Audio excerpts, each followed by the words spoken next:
যারা মৈত্রী ভাবাপন্ন মানে বন্ধুত্ব স্বভাব, তাদের সাথে বন্ধুত্ব করা উচিত। যারা একটু দুঃখী তাদের প্রতি আমাদের করুণা করা উচিত। আর যারা পাপী তাদেরকে উপেক্ষা করা উচিত। আর যারা প্রচণ্ড দুঃখী তাদের প্রতি সহানুভূতি সম্পন্ন হওয়া উচিত। এইভাবে চললে আমরা নিজেদেরকেও ব্যালেন্স রাখতে পারবো, ইমোশনালি যে ব্যালেন্সটা রাখতে পারবো।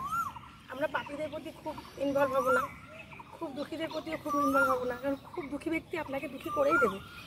আর খুব সুখী ব্যাপারটাকে অতি সর্বোচ্চ পর্যায়ে, খুব দুঃখী ব্যাপারটা অতীতে চলে আসে। তাহলে ওর বাদ, যারা ব্যালেন্স মানুষ তাদের সাথে আমরা মিশবো। আর আমাদের সবার মধ্যেই মৈত্রী, করুণা, মুদিতা, উপেক্ষা এই 4 ভাব থাকা খুব দরকার। এখানে আমরা এখন করছি কপালভাতি নিয়ে বলি। এই যে মুদ্রাটা, এটা হলো লিঙ্গ মুদ্রা। যদি আমরা লিঙ্গ মুদ্রাতে সোজা হয়ে বসে পদ্মাসনে বা যেভাবে স্বাভাবিক বসে যদি কপালভাতিটা করি,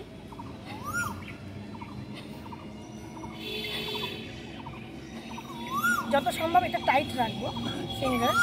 অবশ্যই আংটি থাকা চলবে না, আংটি খুলে নিতে হবে। এই যে টাইট করে তারপরে এই যে লিঙ্গ মুদ্রা, এই পজিশনটা দেখে যদি আমরা করি, কোনো দিকে মন যাবে না। এটা খুব ভালো একটা কপালভাতির পজিশন।